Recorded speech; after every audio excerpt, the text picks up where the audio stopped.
When it's deeper than anger, oftentimes when you work with clients, you'll ask them about anger issues.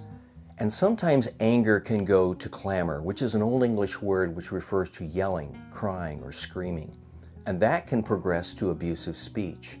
And that as well can turn to malice. Now, malice is a physical attempt to do harm.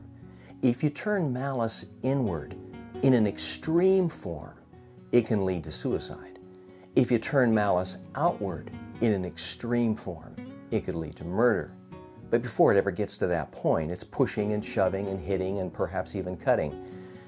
And so these are some of the components of anger. What I do with this tool is I ask a client, how much fruit do you have on this tree in your personal life or in your relationships with others? And if they can identify quite a bit of the fruit that's on the tree, I ask them this question: well, is it fruit that we're really looking at, or is there the possibility that it might be in the root system? Is it really bitterness? And almost 8 out of 10 clients that I work with, when I give them the option of saying, is it anger or is it bitterness? Very often they say, I'm bitter. Especially when I explain the difference.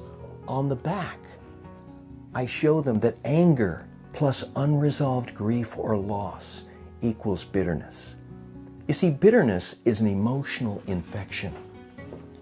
When a person has been wounded, if that wound doesn't get cleaned out properly, then it can become infected.